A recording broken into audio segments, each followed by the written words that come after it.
My name is Jason McKenzie, and I'm the Chief Operating Officer of the Ames Institute. Can you tell me about your own mental health journey? Yeah, certainly. So I, I think I'm in a reasonably good place right now. But for me, uh, I never dealt with any mental health issues when I was growing up. I was very fortunate for that. But with my wife's suicide, um, I really, it wasn't really just her suicide. It was her. It was really the 5 years leading up to her death as her mental health really unraveled. She was diagnosed. I think she was diagnosed with bipolar disorder, but I think she was really having emotionally driven responses to trauma. But be that as it may, I really didn't have any way of coping with um, the chaos that was happening every day. And eventually, I started drinking to try to it really wasn't an intentional choice at all. Actually, I mean, it was just uh, almost like a default place I turned just to try to cope and survive with everything that was going on with her. And then as she um, ultimately ended up taking her own life in 2010, I kept drinking and for a long time afterwards, and it was really negatively impacting my life and the people that I love the most. And so, I eventually stopped, but I would say as a result of that trauma, I definitely dealt with addiction issues uh, quite a bit since then. So I haven't drank for a long time, but those thought patterns are still present a lot in my life. And so, and then as my unfortunately my daughter also passed away a couple of years ago, and it's been really hard, right? I mean, um, I think I've had moments where I've dealt with some level of depression. Um, Again, I'd never experienced that before in my life either. But yeah, I mean, it's been pretty challenging, I would say. What was it like telling your story publicly for the first time? So that's a great question. So nerve-wracking, as all get out, I would say. So, it was interesting. I started sharing my story after I stopped drinking because when you're really struggling, there's no more lonely place in the world when you're really struggling with something, whether it's your mental health or addiction. Even though logically you probably know that, like I think a lot of us know that, whatever issue we're dealing with, there's millions of other people dealing with the same issue, yet somehow we still convince ourselves that we're the only one. And so once I stopped drinking, I just decided to start talking about it. And so I really what happened was I was working as a pretty senior leader in a big manufacturing company. And so like literally making car parts basically. And so it's very blue collar workforce. I was one of the man on the management team. And I just decided to, I don't even know what caused me to want to do this, but I decided to write basically like just open up my computer and write what the experience of like feeling trapped in addiction had been like, and what my life was, how it was improving as a result of having quit drinking. And I went around and I just posted it on the bulletin boards around the plant, and I was very, very scared to do that. Actually, I remember I remember the first one standing in front of it. I had the stack of papers in my hand and a thumbtacks, and I had like sweat rolling down my back, thinking, "Oh my God, what am I like?" But anyways, I ended up doing it, and part of the reason I was leery about it was number one, I was being open about something really personal. Number two, because it was such a blue collar plant, there was a fair amount of tension between management and leadership. Let's say the plant was losing money at that time, and so it's a very challenging environment, I would say. And so what ended up happening was within about an hour, somebody came up to me who worked on the shop floor, who I'd walked by a million times every day, maybe exchange some work related words or say good morning or whatever, but and they just opened up to me about something that they were struggling with that was deeply personal. And I remember thinking to myself, wow, that was a really meaningful conversation. And then it happened again and again and again and again. And I realized, well, there's something to this, this to the idea of just being a person that goes first. And so that got me very fascinated with the idea of vulnerability. I ended up writing a book about that, and yeah, I mean, since then, I just realized that there's just so much sharing your story can be such a contribution to other people, that I've just really committed to doing that. Doing that more and more, with the rest of my life, I guess. What was it like getting all your thoughts, ideas, feelings on the page? Well, I think writing is, for me, anyways, is incredibly therapeutic. So, you know, they went from a jumbled mess, I would say, to over time, um, a lot more, at least I would like to think, a lot more coherent. So yeah, I mean, it was a process for sure. Like that initial time, I really just wrote something very simple, so it really wasn't that hard. But as I started to navigate once I stopped drinking, I started grieving my wife's death, and and that was 5 years after she passed away. So that was a very eye-opening experience for me. I actually didn't know what was happening to me at all. And I asked my wife, I said, "Do you think I'm going crazy that I'm writing about my first wife? I'm going to visit her grave a lot more often. I'm thinking about her. I'm crying." And she said, "No, you're grieving." And I remember thinking, "Oh, wow, I had never even considered that. Because I thought I had put it behind me." But so I'm not sure why, but I started during that process, I started writing more, partially, I think, as a mechanism of just sharing my experience. And so I found, as I wrote and I wrote, I got a lot of really interesting insights. People shared their stories with me, which contributed to my own understanding of my own experience. And so, I would say it was difficult initially. I can remember the first time I was going to share something. I think it was I started a blog, I think. Yeah, so I had started a blog, and I remember I had written the first sort of thing I was going to publish live, and I hovered over the publish button for about 3 hours, trying to like make myself do it. Oh, I'm going to put myself out there. And turns out nobody read it anyway. So I really blew it out of proportion. But be that as it may, it's definitely gotten easier over the years. You do a lot of either public speaking and getting out there. What is it like bringing that mission to other people? Oh yeah. I think it's really impactful, I would say. I've had a lot of, so I've done, my first wife was a first responder, and she's a cop. And one of the things that often happens with police officers is you're in this very sort of exclusive club. This is how it is in Canada, anyways. So in Canada, like, being a police officer is a fairly well respected profession. I know that's not the case like everywhere in the world, but and so there's it when you get hired, it's sort of an elite club, and a very special club. And so one of the things they drill into you is that, this is not what you do, it's who you are. The problem is that the way they treat their comrades, let's say their colleagues, when they're struck down by mental health issues, is anything short of supportive. And so for her, she felt incredibly ostracized, and it really just added another layer of hurt onto an already incredibly difficult situation. So I first started speaking to first responders, and that was pretty impactful.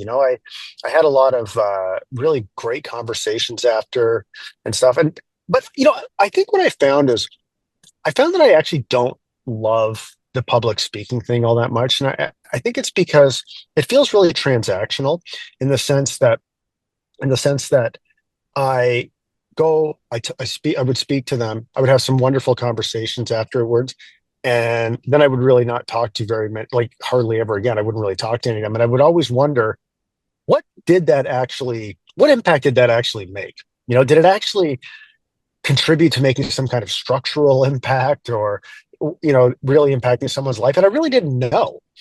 So I found myself sort of moving away from the public speaking part, and doing a lot more writing and group facilitation and that kind of thing. But yeah, I mean, but it was a very good opportunity for me to realize that the things I was saying seemed to be resonating with people, and they seemed to find them important. So that was really good encouragement for me to keep going. What is it like talking to people in the group setting? Well, I find what I do in a group setting is much different in the sense that I don't do as much of the talking. It's really about, so my profession, work profession is really about leadership development and leadership training and also, how so it's really about designing and facilitating powerful group conversations with people. So I find when I'm in a group setting, I spend very little time talking myself, and I spend much more time asking the kinds of questions and designing and facilitating the conversations and creating a container of psychological safety where other people can contribute. So it's really, I think that's also something that for me feels really meaningful. Instead of me just standing up there talking at people, it's really me creating a container where people can talk amongst themselves in a way that feels safe and connecting. How does talking to others help your own healing process? Oh my goodness. Well, so I think that any we have an incredible ability as human beings to make the dumbest things make perfect sense when we leave them in our own head. I always say to people, if you're not sure if something you're doing is dumb or not, say it out loud in the form of a sentence. And if it sounds dumb, it probably is. So I find talking is a way of taking what's internal and turning it into a contribution to someone else, but also it's a way of thinking, hearing it, thinking about it, and like looking at it from a different perspective. And then, of course, when you get feedback from the other person, whether that's just, validation about, wow, that sounds like a really hard experience, or, hey, have you considered looking at it this way? I mean, I find it just to be, I think conversation is the most fundamental unit of human connection. And so, when you can share your story, not only does it give you a new perspective and new insights, uh, but it also creates some really powerful connection between you and the other person. So, and when you're hurting or you're dealing with mental health issues or addiction, human connection is the antidote to a lot of what ails us. Yeah, I live with bipolar disorder too. And Mm, when I talk to people with just any similar mental health issue and all that, that means way more and helps way more than just hearing about stats or anything like that. 100%, 100%. Yeah, and my wife she was diagnosed with bipolar as well, and I'm not so sure she had bipolar, to be honest with you. I mean, part of the I'll never know, obviously, but part of the I think in her case, she was in extreme emotional dysregulation. She met a psychiatrist for 15 minutes, who or 30 minutes, I think, because the way our healthcare system works is fairly bizarre, I would say. And so, anyways, she met with a health psychiatrist for 30 minutes and never, and he labeled her as bipolar. And that was the label she carried with her to her grave. And what I find really interesting is that not a single person, because I went to a lot of these different appointments with her, not a single person ever asked her, "Hey, what happened to you?" You know, it's such a fundamental question. I didn't know any better at the time. I mean, I never thought to ask it either, but such a powerful question. And so, yeah. What do you do to help your own mental health? Again, I mean, I write, I talk. I also I have another business where I facilitate. Like we have a mastermind program for dads who are business owners. So we run a program for them, that teaches them skills to be better husbands, fathers, and business owners. And it's a very beautiful, safe community. So even though I run these groups, I'm also like these people have become friends as well. And so I have a lot of very good support for myself. Like the difference between, so let me back up and say, in this weird, very weird way, I guess, or tragically ironic way, my wife's death set me down a path that has helped me, that has prepared as much as somebody can be prepared for your daughter's death. But I mean, like, has given me a much different set of tools, a better vocabulary, like a deeper understanding of my own emotional condition and that of other people. It's also sent me down a path where I have a much different group of people around me this time. So a lot of men who are emotionally intelligent and compassionate and validating.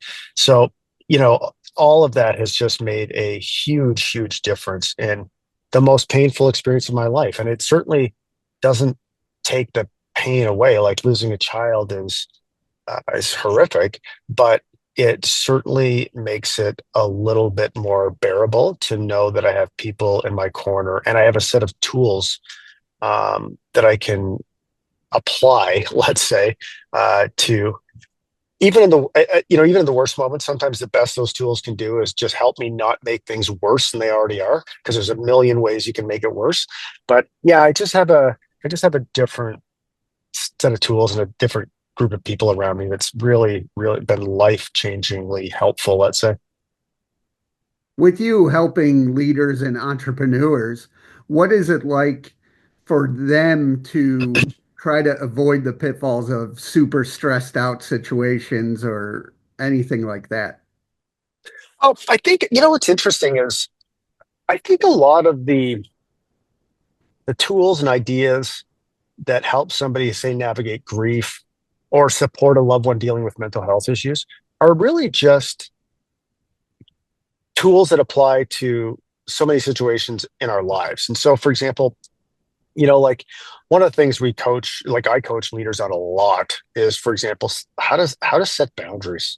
How to set boundaries in your personal and professional life, because it's very hard to do that. Um, and so, but also, like, we teach people how to communicate in a much more effective way. And so a lot of times what will happen is, people they'll be very stressed out. They'll be dealing with something. They'll not know what to say. They won't know how to say it. So they avoid, asking for help, making their needs met, etc. And so we teach them how to communicate those things in a way that makes the other person best able to receive it, without them getting defensive. And that just so happens to be a tool that helps you do that with anybody. And so, like, an example would be, talking from I, starting more, the simple act of starting more of your sentences with I. So if you say, for example, you feel like your boss is overloading you with work, you know, what people will normally do is they won't say anything and then they'll snap, right? So they might say, "Oh, you, you just keep piling things on me when you know I can't handle it," because they're overwhelmed and they're emotional, and then their boss gets defensive and the whole conversation goes sideways. Well, we would teach them to say, okay, if you speak from I, it'll give you a chance of addressing that issue in a much more effective way. So you might say, hey, I'm noticing that you've given me another task, another thing to do, and I'm feeling really overwhelmed about that, and concerned, because I really want to do a great job, and I know these things are important. What I would love some help with is, what I would love some help with from you is understanding how to prioritize these things, because I'm really concerned with my current workload. I'm not going to be able to get them all done on time. Like, if you think about a conversation like that, if you approach a boss like that, they're going to be way more likely to receive that in a constructive way. But that same principle applies in every single conversation you have with another person. So that's just a simple example. What do you say to anyone going through a tough time? I would say that, number one, you are certainly not alone. There's a million other people going through the same thing, even if it feels like you're alone. I would say ask for help. It's the hardest thing to do sometimes. Even for me to this day, it's still challenging at times. But I would say ask for help when you need it, because nobody can get through this rodeo we call life on their own. You just can't do it, and lead a meaningful life. So I think that's it. I mean, the human experience is messy and it's complicated. And you have moments where you feel like things are great, and you have moments where you feel like the wheels are absolutely coming off in your life, and that's normal. The other thing I think I would say too is, you know, I used to run a group for men dealing with mental health issues. We called it Mental Health Warriors. And what I noticed was, so there was a couple hundred guys that were in that group at various times, and I would always talk to them before they would come in. And every single time, like every single guy, not without exception, had always had some sort of trauma or invalidating experiences earlier somewhere in their life. And what almost all of them failed to see was that was a thread that ran through their whole life. So what they would say is, "Oh yeah, that happened all those years ago." But I mean, I like they think they compartmentalized it or they put it behind them. Of course they didn't. So, I always say that to people is like so much of what manifested, like some of the destructive patterns that have manifest themselves in our life are emotionally driven responses to trauma and invalidating experiences. So when I would tell people who are struggling is look back. I mean, ultimately, you've got to confront and heal those things that are incredibly painful to confront and heal. It's hard. It's the hardest work people will ever do. And I totally, totally understand why people don't want to do it. And they want to avoid it. And they want to tell themselves stories about, how they put that behind them. No, no, you haven't. You haven't. So I guess that's what I would say. Where do you want to see your mission, say, in the next 3 to 5 years? Mm. Well, right now, what I'm doing is I'm really obsessed with uh, helping men understand grief better. So if I look at my own history, after my wife died, I literally thought grief was something weak people had to do. Like, and that is actually what I don't even know where I got that idea, but that's actually what I thought. And so my thought was, well, weak people grieve while strong people like me get things done because the world, when someone you love dies, the world keeps on turning. There's still things that have to be done. So I thought it was a strong person like me who gets those things done.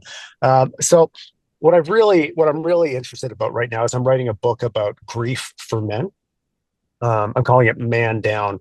And what I want to do is I want to write it in a way where what I picture for myself is like some guy at a truck stop, some just normal dude at a truck stop could pick that book up and read it and understand it and get value out of it. Like a guy who's never done any kind of like personal development or anything like that, just a normal dude. So I'm writing that book. I'm actually publishing it on my Substack right now. And just as I writing it, it's publishing it for free as I go. But I really want to transform the way that men think about and navigate grief. That feels very, very important to me right now. How can people reach out to you and learn more? Yeah, so there's a couple ways you could do it. So one is they could go to my Substack, which is improvingman.substack.com. I write a lot over there. Um, and yeah, that's actually probably the best place. That's probably the best place. They can join Substack and they could send me a note. They could also go to the amesinstitute.com. So that's AIMS dash institute.com. And that's our business website. And if they ever want to, anybody in your audience ever wants to reach out and shoot me a note, I am happy to do that. Also, I would say I'm on TikTok. So if anybody's on TikTok, it's jason.s.mckenzie, MacKenzie. I just want to say really quickly, as just an example of the power of sharing your story, is a couple of years ago, I'd never been on TikTok. A couple of years ago, after Chloe died, about 3, 4 months after Chloe died, I think it was about 2 months after Chloe died, actually, I just decided to start a TikTok because, I thought, yeah, I'll make some short videos and I'll just talk about the grieving experience. I've been in front of a camera a fair amount. Like I could probably say I don't know. I really had no plans about it whatsoever, other than to just share what grief is like. And it's unbelievable what's happened. I mean, got almost 100,000 followers, like 40 million views. But the most important thing is 5 separate people have reached out to me and told me they were about to kill themselves and they decided to keep fighting because of something that they heard or something that resonated with them. And it's just some grieving dad in Canada sitting in his car most of the time, making completely unscripted, unplanned videos. So, and I tell that story not as like, a yay me type thing. It's like, God, if I can do this, I mean, we can all make a contribution. It doesn't have to be at a certain scale. It could be one-on-one. That's whatever. It's great. But I mean, I really, really want people to understand how much power they have to make a positive contribution to the life of another human being, whether that contribution is, big or small, it doesn't really matter.